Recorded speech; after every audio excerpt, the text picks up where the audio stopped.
Spirit body level पर जाने से उसके अंदर बैठे ग्रैंडपा की नज़र से बचा जा सकता है।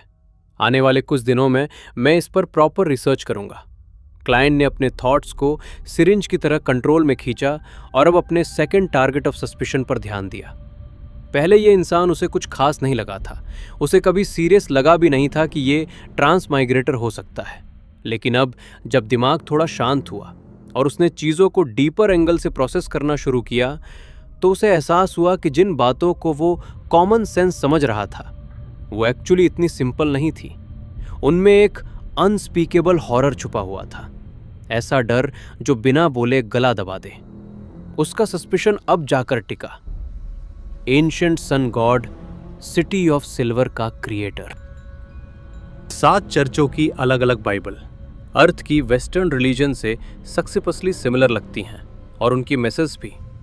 लिटिल सन के डिस्क्रिप्शन से एम्पेरर रोजेल ने जो कुछ एडम की चैपल में देखा था और फॉरसेन लैंड ऑफ द गॉड्स के म्यूरल्स से यह बिल्कुल साफ था कि एंशिएंट सन गॉड का मेन सिंबल था क्रॉस। ही ने अपने बच्चों के नाम रखे एडम और एमन, और उसके नीचे जो एंजल्स थे उनके पास लाइट के विंग्स थे। और क्लाइन ने अब तक किसी और पाथवे में वैसी चीज़ नहीं देखी थी। कुछ तो गड़बड़ है, और वो कुछ लाइट से नहीं, शैडो से जुड़ा है। अब भी अनक्लियर था कि वो आखिर उठा कैसे। वो सेकेंड इपॉक के एंड में अचानक प्रकट हुआ, कई एंशिएंट गॉड्स को मार डाला और उनकी अथॉरिटीज अपने हाथ में ले ली। पहले क्लाइंट ने इन डिटेल्स पर ज्यादा ध्यान नहीं दिया था, लेकिन अब जब वो इन्हें गहराई से सोच रहा था तो उसकी स्पाइन में एक कोल्ड डर उतर गया। उसे सच में डर लगने लगा। क्लाइंट की सांस हल्की सी टूट गई जब उसे इस बात का और भी यकीन होने लगा कि असली सस्पिशियस एंटिटी एल्फ किंग सोनियात्रिम नहीं, बल्कि एंशिएंट सन गॉड था। उसकी जर्नी बहुत ही लेजेंडरी थी। वो किसी एम्परर रोजेल जैसा नहीं था, बल्कि पूरा एक एरा का प्रोटैगनिस्ट था। बेशक उसका एंड बेहद ट्रैजिक था, अपने ही किंग्स ऑफ एंजल्स के लिए दावत बन जाना। एम्परर रोजेल का अंत भी ट्रैजिक था, लेकिन इतना हॉरिफाइंग कभी नहीं था। क्या इसका मतलब ये नहीं निकलता कि अमोन और एडम का एटीट्यूड कुछ हद तक यही दिखाता है? उन्हें लगता है कि ग्रे फॉक का रिश्ता उनके फादर से है, लेकिन उनके पाथवेज अलग थे, इसलिए उनके चॉइस भी अलग निकले। एक पॉसिबिलिटी ये भी है कि एडम ग्रे फॉक को देख ही नहीं सकता। वो फेट, मॉरॉडर, सियर या अप्रेंटिस पाथवेज का हाई सीक्वेंस बियॉन्डर नहीं है। क्लाइन ने हल्का सा सिर हिलाया। इन सारे क्लूज को जोड़कर उसके पास अब इन्वेस्टिगेशन की एक ऐसी डायरेक्शन आ चुकी थी जिसमें उसे एंजल लेवल के मेजर फिगर्स से डायरेक्ट कांटेक्ट करने की जरूरत नहीं थी।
Sequence 9 hunter sequence, 8 provoker sequence, 7 pyromaniac sequence, 6 conspirer sequence, 5 reaper sequence, 4 iron blooded knight sequence, 3 war bishop sequence, 2 weather warlock sequence, 1 conqueror sequence, 0 red priest.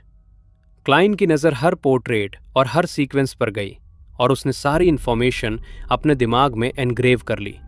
Sequence शून्य के गॉडहुड ritual ने उसे सरप्राइज नहीं किया, क्योंकि हर्मीज ने कभी रोजेल को बताया था कि रेड प्रीस्ट का रेड असल में वॉर के ब्लड रेड रंग को सिंबलाइज करता है।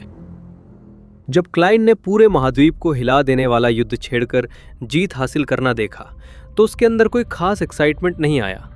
रेड प्रीस्ट कार्ड पलटने के बाद वो दोबारा अपने प्रॉब्लम्स पर सोचने लगा, और हैरानी की बात यह थी कि उसका मेंटल स्टेट कुछ बेटर महसूस होने लगा। उसने अपनी कनपटियां टेम्पल्स रगड़ी, अब सच में थकान महसूस हो रही थी। अब उसने खुद के लिए शॉर्ट टर्म गोल फिक्स किया।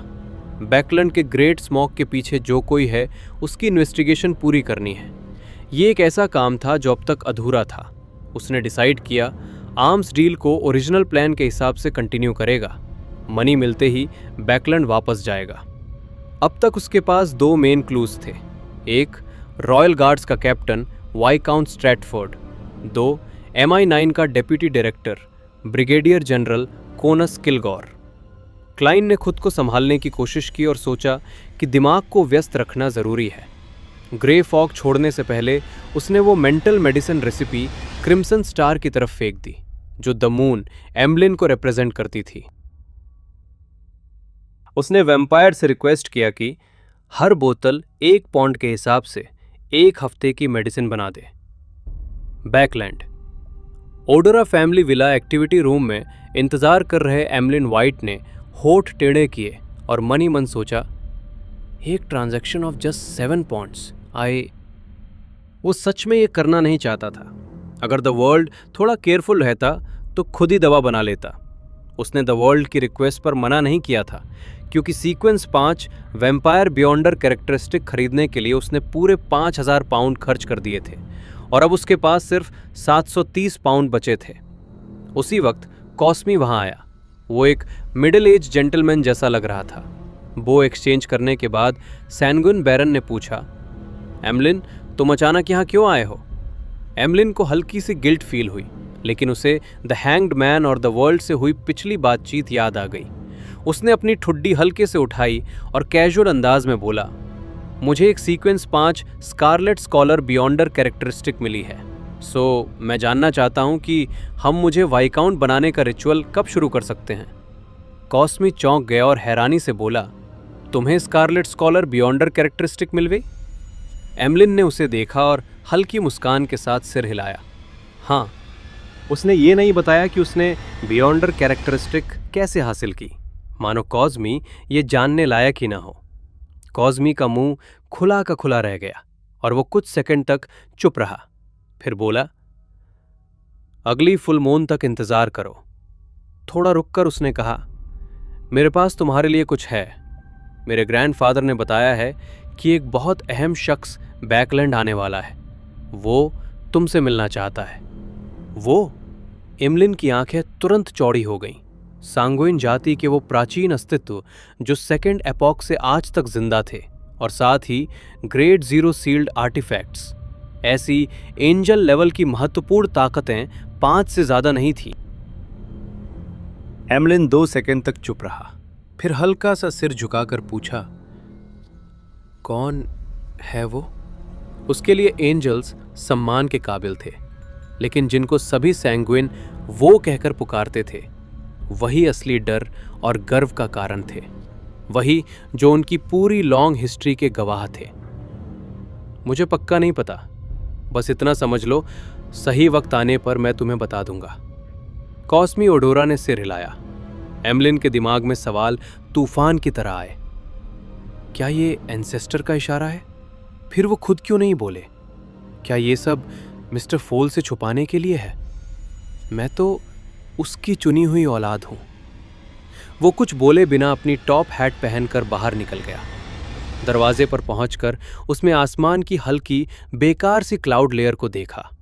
होठ टेढ़े किए टोपी दबाई और कैरिज की तरफ दौड़ा।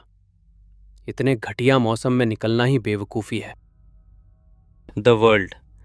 जो मेडिसिन चाहता है वो रेयर नहीं है, बस 15 मिनट में बन सकती है। जो इंग्रेडिएंट्स मैंने पहले ऑर्डर किए थे वो आज तक पहुंच गए होंगे।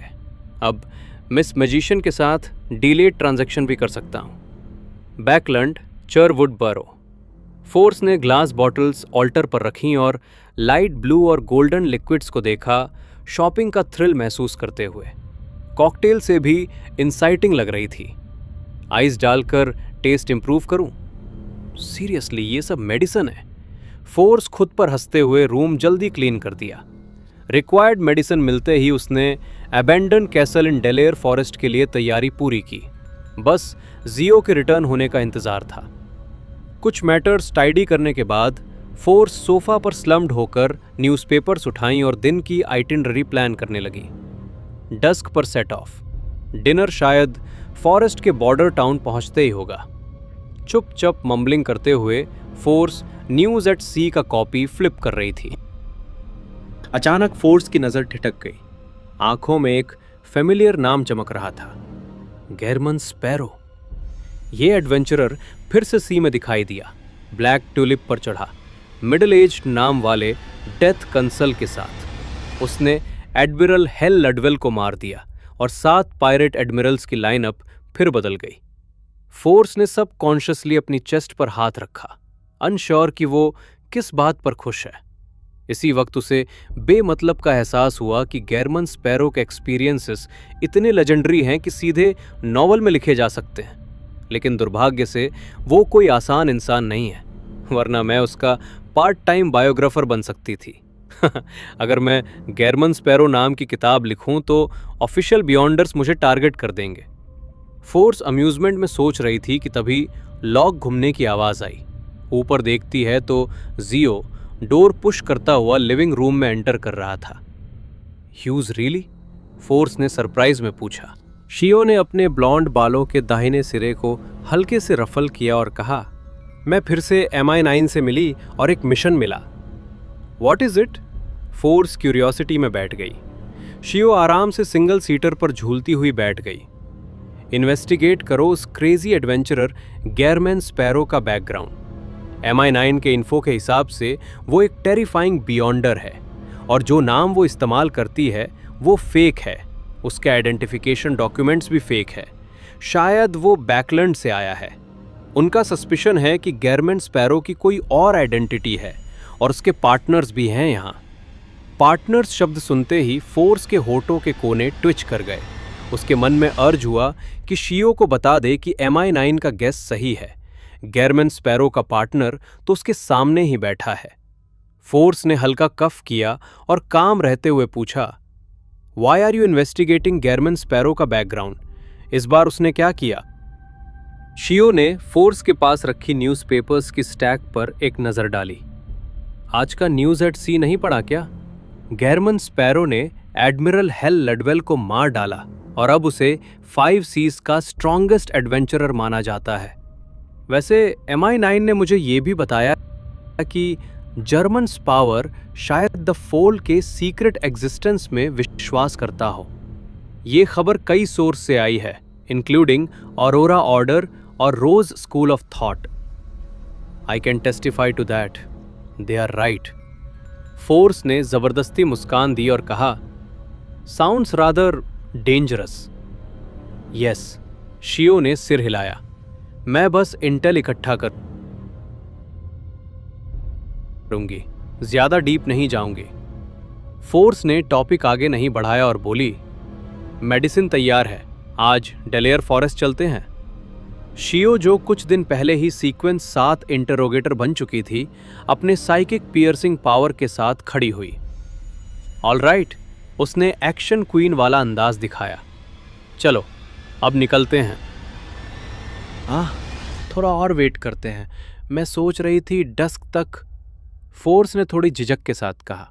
अक्सर उसका मन लास्ट मोमेंट तक प्रोक्रास्टिनेट करने का होता था। जल्दी ही जियो ने उसे उनके रेंटेड अपार्टमेंट से बाहर खींचा, साथ में ढेर सारे सामान लिए। उन्होंने रेंटल कैरेज ली और मेट्रो की ओर बढ़े। स्टीम इंजन की सीटी के बीच भारी लोकोमोटिव अपनी मलबरी बॉडी घसीटते हुए प्लेटफॉर्म पर आई। दोनों तरफ वॉल लैंप्स की रोशनी में उसने रुकावट ली। फोर्स और जियो कैरेज के बाहर खड़ी होकर पेशेंटली पैसेंजर्स के उतरने का इंतजार कर रही थी। तभी उनकी नजर पड़ी 2 रेड ग्लव्स पर। रेड ग्लव्स का मालिक 30 के करीब का आदमी था। वाइट शर्ट और ब्लैक ट्रेंच कोट में। कॉलर इतना ऊंचा उठा हुआ था कि चिन और मुंह छुपा रहे थे। उसकी डार्क ग्रीन आईज और गोल्डन ब्राउन साइड बर्न्स चमक रहे थे। हाथ में उसने एक सिल्वर चेस्ट पकड़ा था जो छोटा वायलिन भी रख सके। ये एस्थेटिक सभी 13 आर्चबिशप में सबसे ऊपर था। सेंट एंटनी के पूछने का इंतजार किए बिना उसने विस्तार से बताया, मॉम इलिया ने इंस जंगविल के रेमनेट स्पिरिट से बहुत महत्वपूर्ण जानकारी जुटाई है। इसमें उसका मानसिक हाल, वो लूप होल जिससे 008 ने एस्केप किया, और रॉयल फैमिली व डिमोनिस सेक्ट के साथ उसकी कोऑपरेशन की डिटेल्स भी शामिल है। ग्रेट स्मॉग ऑफ बैकलैंड की चालबाजी के बाद इंस जैंगविल को 008 ने बिट्रे किया और वो रेड एंजल इविल स्पिरिट से पोजेस्ड हो गया। वो सदर्न कॉन्टिनेंट की ओर अकेला गया, मॉम इलिया को ट्रैप करने की योजना बनाने के लिए। ध्यान देने वाली बात यह है कि इंस जंगविल की यादों में एक महत्वपूर्ण अंडरग्राउंड रूइन है। ये बैकलैंड के नॉर्थ वेस्टर्न आउटस्कर्ट्स में है, टुसॉक रिवर के पहले इलाके में। मेरा मिशन है उस रूइन को ढूंढना। सेंट एंटनी चुपचाप सुनता रहा, फिर सोचते हुए पूछा, इंस जंगविल को एग्जैक्ट लोकेशन पता नहीं? उसने कभी वहां नहीं गया? सेसिमिर ने सिर हिलाया। वो तो अंदर गया, लेकिन उसे सही की इंफॉर्मेशन पकड़ में नहीं आई।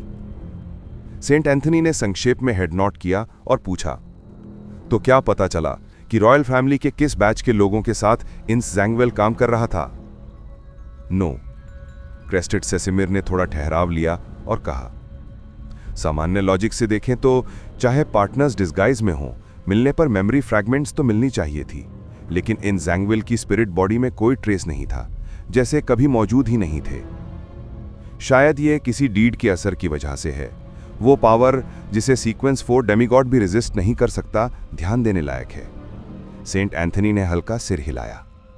वो सोचते हुए बोले, टेलीग्राम में ज्यादा डिटेल नहीं थी, सही सीक्वेंस पता नहीं, आखिरकार इन जैंगविल को किसने मारा? क्रेस्टेड सेसिमिर ने धीरे सांस छोड़ी और कहा, एक नाम जिसे शायद आप विश्वास न करें, क्लाइन मोरेटी। टिनगेन इंसिडेंट में ड्यूटी पर मरने वाला नाइट हॉक? एंथनी की भौहें और सिकुड़ गईं। हाँ, यही तो इलिया ने वापस भेजा। कोई नहीं जानता कि क्लाइन मोरेटी, जो सिर्फ सीक्वेंस 8 था, कैसे रेजरेक्ट हुआ और कैसे उसने इंस जैंगविल, एक 008 वील्डिंग डेमीगॉड को मार डाला। सेसिमिर ने यह कहते हुए एक्सप्रेशन थोड़ा अजीब कर लिया। होली सी चाहता है कि यह इंटेल पूरी तरह कॉन्फिडेंशियल रहे, किसी को नहीं बताना, सिवाय आज बिशप्स या हाई रैंकिंग डीकन्स के। और क्लाइन मोरेटी का पीछा मत करना, ऐसा प्रिटेंड करो जैसे वो अभी भी अपने कब्र में है। सेंट एंथनी कुछ सेकंड चुप रहे, जैसे कोई ट्रिवियल बात याद आई हो, फिर सिर हिलाया। शायद वो गॉडेस का ब्लेसेड है। सेसिमिर अचानक सेंट एंथनी की तरफ देखा, जैसे पगला गया हो। उसके होंठ कांप रहे थे, लेकिन अंत में कुछ कहा नहीं। एंथनी ने टॉपिक आगे नहीं बढ़ाया, दरवाजे की ओर देखते हुए कहा, तुम्हारे मिशन में बहुत इन्वेस्टिगेशन लगेगा, पर्याप्त मैन पावर चाहिए। सोस्ट की टीम सदर्न कॉन्टिनेंट का काम पूरा कर चुकी है। उन्हें जल्दी वापस बुलाऊंगा और तुम्हारे निर्देशों का पालन कराऊंगा। ठीक है। क्रेस्टेड सेसिमिर ने कोई आपत्ति नहीं जताई। बाकी दिन आराम करोगे, फिर बैकलैंड लौटना है? लियोनार्ड ने टीम कैप्टन सोस्ट से पूछा। सोस्ट ने लियोनार्ड को देखा, जो चुपचाप दीवार से टिककर खड़ा था। तभी अचानक, बिना किसी चेतावनी के, उसकी आंखों के सामने गहरा लाल प्रकाश फूट पड़ा। कमरा और लियोनार्ड दोनों उस रोशनी में डूब गए। लियोनार्ड को लगा जैसे समय थम गया हो। दिल धड़क रहा था, दिमाग एक ही सवाल में उलझा, ये शक्ति कौन चला रहा है? धीमे फुसफुसाहट की आवाज कानों में गूंजी, तुमने रास्ता खोजा है, अब तुम्हारा इंतजार खत्म होने वाला है। लियोनार्ड ने महसूस किया, ये केवल शुरुआत है। जो आने वाला है वो उसकी अब तक की जिंदगी का सबसे बड़ा रहस्य और चुनौती है। Chapter 951, drawing a card. जैसे ही लियोनार्ड ने रिएक्ट किया, उसके सामने एक अजीब सा सीन अनफोल्ड हुआ। चारों तरफ टावरिंग स्टोन पिलर्स खड़े थे और उनके ऊपर एक महल जैसा पैलेस था जो किसी जायंट का रेजिडेंस लग रहा था। घने ग्रेश व्हाइट फॉग के बीच फ्लोटिंग कर रहा था। उसकी ग्रीन आइज ब्लैंक हो गईं। एक पल के लिए लगा जैसे दिमाग फ्रीज हो गया हो। फिर लियोनार्ड ने देखा कि वो एक हाई बैक चेयर पर बैठा है, लॉन्ग मॉटल्ड ब्रॉन्ज टेबल के साइड में। टेबल के दोनों तरफ और भी हाई बैक चेयर्स थीं, फुल सॉलम वाइब्स, जैसे हर सीट का अपना रिस्पेक्ट और वेट है। और टेबल के एंड पर द सीट ऑफ ऑनर एक फिगर था, थिक ग्रेश फॉग में लिपटा हुआ। वो फिगर पूरी तरह रिलैक्स लग रहा था, लीनिंग बैक, जैसे एफर्टलेसली सब कुछ ऑब्जर्व कर रहा हो। लियोनार्ड को लगा जैसे वो किसी लाइनर पर खड़ा है, नीचे बॉटमलेस एबिस है जिसके बाउंड्रीज कहीं दिखाई नहीं दे रहे। थोड़ी देर और सोचें तो लगता जैसे शहर छोड़कर बाहर ऊंचे माउंटेन्स के बीच खड़ा हो जो क्लाउड्स को चीयर कर रहे हों। तुरंत ही उसके दिमाग में हजारों थॉट्स फ्लैश हुए। उसे अंदाजा हुआ कि जो वो देख रहा है वो सिर्फ इल्यूजन नहीं है, ये किसी बहुत बड़ी शक्ति की मौजूदगी है। उसका दिल तेजी से धड़कने लगा और दिमाग की सारी लॉजिक जैसे पीछे छूट गई। उसे लगा कि वो अपनी सीट छोड़कर उस ताकतवर एग्जिस्टेंस के सामने प्रोस्ट्रेट कर दे। देवता जैसी माइट सच में बाउंडलेस होती है। जैसे ही लेनर्ड खड़ा हुआ, कोई इनविजिबल फोर्स ने उसे दबा दिया। उसी पल एक स्लो और काम वॉइस उसके कानों में गूंजी। इतना ड्रामा करने की जरूरत नहीं, तुम मुझे मिस्टर फूल कह सकते हो। द फूल, सच में। लेनर्ड के दिल से अननोन का डर धीरे धीरे सेटल हो गया। हालांकि उसके मन में अभी भी थोड़ा डर था कि आगे क्या होने वाला है, पर अब वो पहले जितना डिस्टर्ब्ड नहीं था। गला सूखने वाला पैनिक भी गायब हो चुका था। वो आधा उठा, अपना हाथ छाती पर रखा और सिर झुका दिया। ऑनरेबल मिस्टर फूल, आपने मुझे यहां क्यों बुलाया? एक एक्सपीरियंस्ड नाइट हॉक और रेड ग्लव होने के नाते लेनर्ड जानता था कि किसी सीक्रेट एग्जिस्टेंस से जुड़ना कितना डेंजरस होता है। वो समझ चुका था कि वो अब एबिस के किनारे से फिसल चुका है और पीछे लौटने का रास्ता शायद बचा ही नहीं था। जब उसने द फूल का ऑनरिफिक नेम चांट करने का फैसला किया, उसी पल उसे अपना ट्रैजिक एंड साफ दिखाई दे रहा था। लेकिन रिवेंज के लिए उसने वो रिस्क लेने का चॉइस फिर भी कर लिया। फिर भी हर इंसान के अंदर सर्वाइवल इंस्टिंक्ट होता है। उसने याद किया कि क्लाइन मोरेटी जो द फूल पर बिलीव करता था, अभी भी जिंदा था और डेमीगॉड भी बन चुका था। ये सोचकर उसके अंदर थोड़ी होप और एक्सपेक्टेशन जिंदा हो गईं। तभी फॉग से ढका हुआ फूल हंस पड़ा। Since you prayed to me for help, then equivalent exchange के प्रिंसिपल के हिसाब से तुम्हें प्राइस जरूर चुकानी पड़ेगी। लेनर्ड का शरीर कांप उठा। उसने और झुककर सिर नीचे कर लिया। आप क्या चाहते हैं? कुछ देर की साइलेंस के बाद द फूल की आवाज फिर गूंजी। जल्दी नहीं है। शायद फ्यूचर में ऐसा कुछ होगा जहां तुम्हें कुछ लोगों की मदद करनी पड़े। जाओ, बैठो। लेनर्ड ने धीरे धीरे खुद को काम किया और बैठ गया। उसने आसपास देखा और पूछा, ही क्लाइन मोरेटी, क्या वो भी ऐसे ही यहां आया था? द फूल ने शांत टोन में कहा, अ डिफरेंट मैनर, अलग मैनर। सच है, क्लाइन यहां ऑनरिफिक चांट करके नहीं आया था। उसे एजेक एगर्स नाम के एक डेथ काउंसिल ने इंट्रोड्यूस किया था, फिर वो मिस्टर फूल का फेथफुल बना था। लेनर्ड ने एरिया को सर्वे किया और उसने नोटिस किया कि लॉन्ग मॉटल टेबल के आसपास कुल 22 हाई बैक चेयर्स थीं। ये 22 बियॉन्डर पाथवेज से मैच करता है और 22 टैरो कार्ड से भी। The fool. जैसे ही उसके दिमाग में थ्योरी बनी, मिस्टर फूल हल्के से हंस पड़ा। तुम्हारे अलावा और भी लिविंग बीइंग्स अलग अलग रीजन से यहां पुल किए गए हैं। उन्होंने सिंसियरली विश किया कि मैं एक गैदरिंग बुलाऊं जहां इंफॉर्मेशन एक्सचेंज हो, मटीरियल्स और फॉर्मूलाज की ट्रांजैक्शन हो।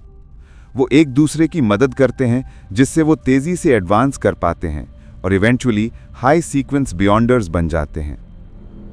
ये सीक्रेट ऑर्गेनाइजेशन वैसा बिल्कुल नहीं है जैसा मैंने टैरो कार्ड्स के आधार पर इमेजिन किया था। ये काफ़ी लूजली ऑर्गेनाइज्ड है। मिस्टर फूल ने आखिर अग्री क्यों किया? उसका मोटिव क्या है?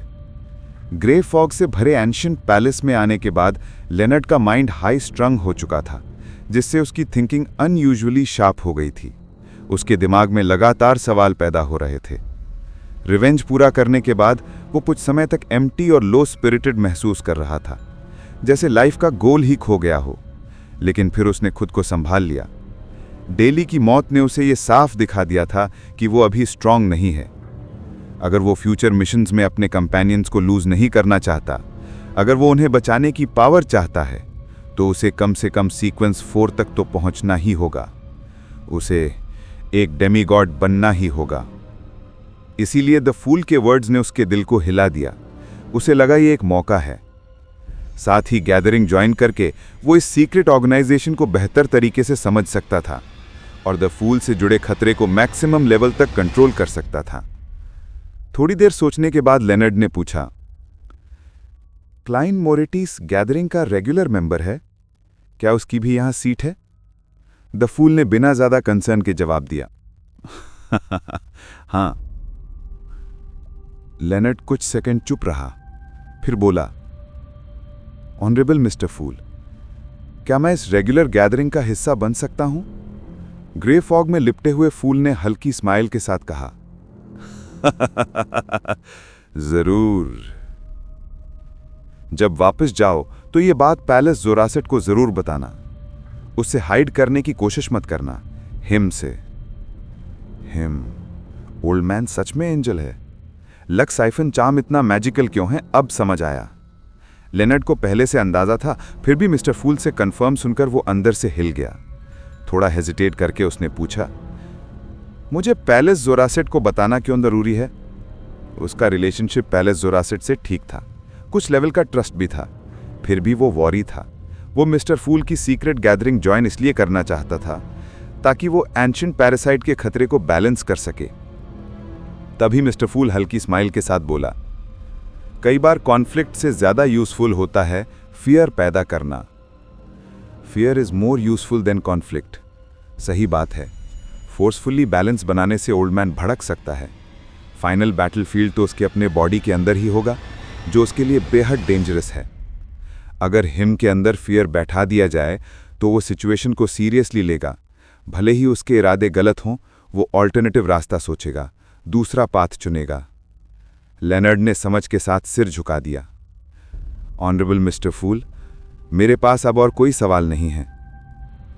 लॉन्ग ब्रॉन्ज टेबल के एंड पर द फूल ने टैरो कार्ड्स का एक डेक कॉन्जर किया और इशारा किया।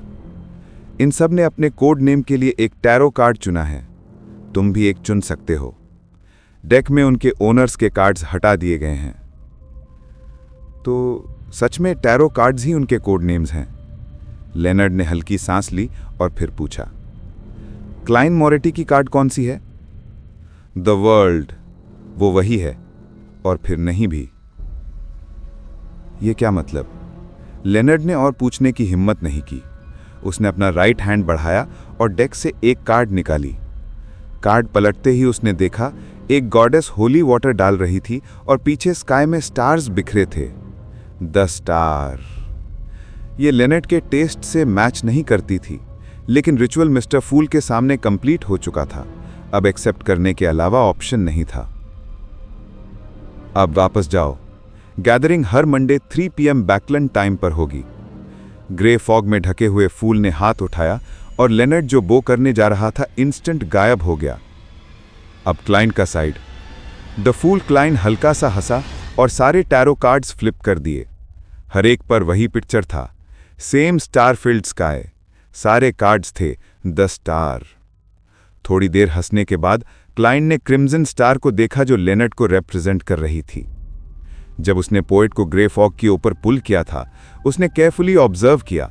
लेनर्ड के बॉडी में एक लाइट का ब्लॉब छुपा था जो काउंटलेस रिंग्ड वर्म्स से बना हुआ लग रहा था।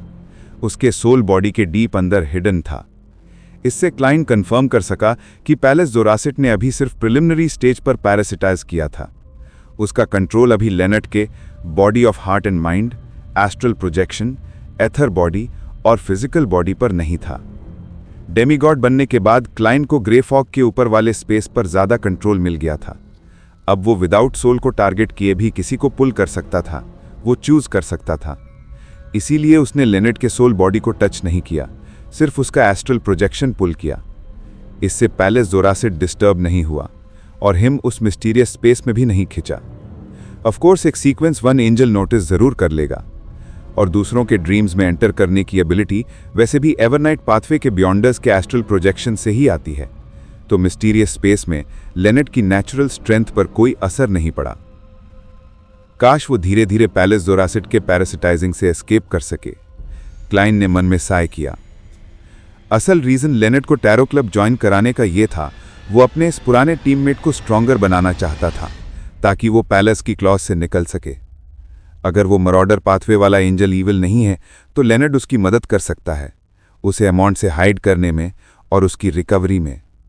इससे वो जल्दी पैरासाइट टारगेट स्विच कर पाएगा। अब डैनेट्स वाला सीन। गेज रिट्रैक्ट करके क्लाइन ने सोचा। उसने हंटर पाथवे का सीक्वेंस 6 कंस्पायरर पोशन फॉर्मूला लाइट के पॉइंट की तरफ थ्रो किया जो डैनेट्स को रिप्रेजेंट कर रहा था, और उसे ऑर्डर दिया कि वो साउदर्न कॉन्टिनेंट छोड़ दे और गोल्डन ड्रीम पर वापस जाए। ब्लैक हंटिंग स्पाइडर की कंपोजिट आए, स्फिंक्स का ब्रेन। डैनेट्स ने वो सब कंटेंट एक हल्के से डेज में रिकॉल किया और खुशी से खड़ा हो गया।